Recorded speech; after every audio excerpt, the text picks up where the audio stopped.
Siang hari ini sebagai hamba Tuhan tentu saya merasa di tengah-tengah jemaat sendiri. Pada dasarnya kita memakai pikiran kita. Pada dasarnya kita memakai akal kita. Paulus pernah berkata, we walk by faith, no by sight. Kami ini berjalan dengan iman, bukan dengan pandangan mata. Kalau saudara jalan dan datang ke tempat ini dan membaca firman Tuhan berdasarkan pandangan mata saudara, logika saudara, saudara tidak dapat apa-apa. Paulus berkata, kami berjalan dengan iman, bukan dengan pandangan mata manusia. Itu yang saya harapkan. Kita lihat dalam firman Tuhan, ada orang hebat, tapi pada waktu dia terima berita, beda dia terima berita. Coba kita lihat di dalam Lukas pasal 1.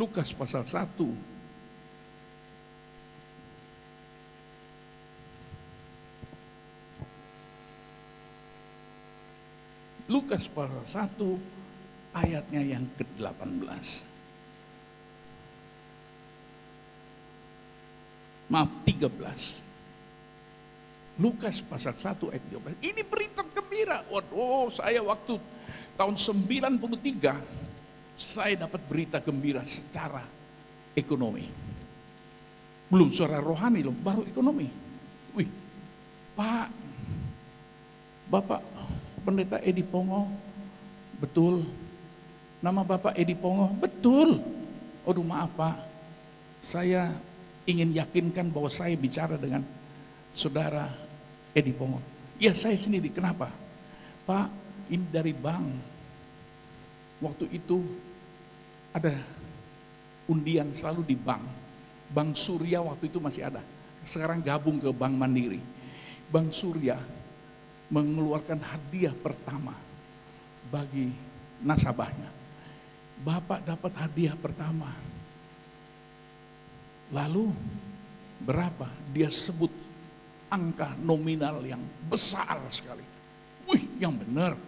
Benar Pak, saya datang. Saya datang ke bank itu saudara. Semua petugas security itu berdiri berjajar. Lalu tanya, Pak Edi Pongo, iya betul. Wah mereka langsung siap berdiri. Saya masuk, langsung mereka tepuk tangan. Waktu saya masuk, saya lihat teller-tellernya itu semua, banknya sampai direkturnya turun. Tepuk tangan buat saya. Kenapa? Saya mendapat hadiah nomor 1. Wih, besar sekali itu saudara.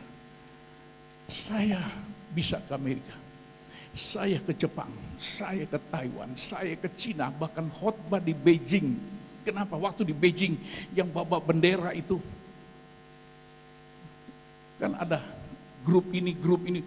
Kebetulan dari Indonesia banyak, tidak ada pendetanya hari Minggu. Dicari siapa pendeta? Nggak ada pendeta. Akhirnya ketemu saya pendetanya, cuma satu. Saya khotbah di hotel di Beijing. Ada yang kumpul tuh hampir 1.000 orang. Termasuk pegawai-pegawai Cina juga. Yang banyak bekas mantan orang Jawa yang pulang di sana. Mereka ikut juga ibadah. Kenapa? Karena dapat hadiah nomor 1 itu, saya bisa keliling. Saya ke Taiwan, saya ke Jepang, dan seterusnya. Saya menginjil sana. Saya tinggal di Amerika 2 tahun. Saya menginjil sana. Karena saya dapat berita yang besar. Sekarang kita dengar berita yang besar. Ayatnya yang ke-13. Tetapi malaikat itu berkata kepadanya, jangan takut, hai Sakaria, sebab doamu telah dikabul. Dan Elisabet istrimu akan melahirkan seorang anak laki-laki bagimu. Dan haruslah engkau menamai dia Yohanes. Ini berita yang besar bagi Sakaria. Kenapa?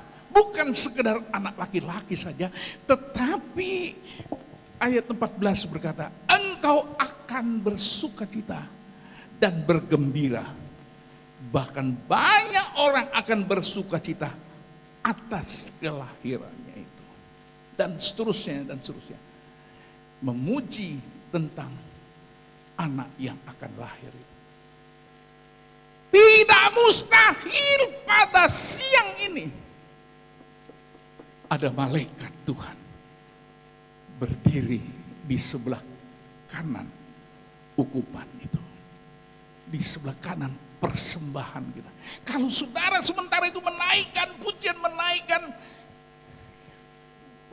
pemuliaan kepada Tuhan, menaikkan yang menyenangkan hari Tuhan. Kalau Zakaria bisa menghadirkan malaikat, apa beda saudara dengan Zakaria? Tidak ada beda, manusia biasa. Saya yakin, seyakin-yakinnya, ada malaikat Tuhan di samping saudara. Saudara ukupan itu. Ketika saudara datang dengan sungguh-sungguh dan meyakini ingin bertemu dengan Tuhan. Itu menyenangkan Tuhan. Jangan datang ke gereja asal-asal datang ke gereja. Tapi ketika aku persiapkan dari hari Sabtu, hari Minggu, saudara yakin bahwa saudara datang kepada Tuhan, itu menjadi satu persembahan. Dan ketika puji-pujian dia, itu bau harum itu sampai di sorga. Kalau Zakaria pada waktu ibadah itu ada malaikat, kenapa Edi Pongo tidak bisa? Sama saya dengan Zakaria. Kalau dia dikasih Tuhan, saya dikasih Tuhan. Sekalipun saya tidak sesempurna Zakaria, tapi saya sementara dengan sungguh memuliakan dan menguduskan Tuhan. Malaikat hadir. Tidak ada yang lihat. Paulus pun tidak lihat, sehingga dia berkata, saya berjalan dengan mata iman. Sehingga dia melihat Tuhan terus. Kalau mata iman sudah pergunakan, imanilah ada malaikat Tuhan di samping saudara. Karena saudara persembahan, dan itu naik sampai ke hadirat Tuhan. Dan ketika malaikat itu datang, dia berbicara kepada Zakaria, telah kudengar doamu, dan doamu dikabulkan. Elisabet istrimu akan melahirkan seorang anak laki-laki. Oh haleluya. Kalau saudara meragukan itu, malaikat berkata, engkau akan bisu. Artinya tidak akan pernah terjadi lagi mujizat dalam hidupmu. Dan engkau akan bisu. Bisu dari pertolongan Allah. Bisu dari kesaksian-kesaksian seperti itu. Bisu terhadap janji-janji Allah. Bisu engkau tidak pernah dapatkan itu. Tapi mari pada siang hari ini, aku Zakaria yang menjawab, ya Tuhan, terima kasih Tuhan. Ternyata Elisabet istriku tidak mandul. Ternyata aku ini tidak tua. Aku akan mendapatkan seorang anak. Saudara terjemahkan dalam jawaban Tuhan sesuai kebutuhan saudara. Sesuai dengan pengharapan saudara. Jawab dengan iman. Aku sudah terima itu Tuhan. Dan terimalah itu. Kalau tidak, engkau harus bertanggung jawab dan menjalani kebisuan selama engkau mengiringi Tuhan. Biarlah dalam hidup ini kesaksian demi kesaksian bahwa Tuhan itu hebat, bahwa Tuhan itu luar biasa. Selalu, setiap bulan ada pemeliharaan Tuhan, selalu ada mujizat. Dalam pandemi ini ada pertolongan Tuhan selalu. Dalam kesulitan di Batam ini ada selalu pertolongan Tuhan.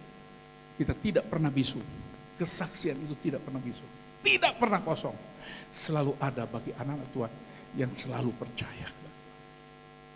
Mari kita juga pada siang ini, terimalah berita ini. Engkau sudah terjawab. Zakaria sesuai dengan kebutuhannya. Saudara sesuai dengan kebutuhan saudara. Tuhan kiranya menolong kita semua.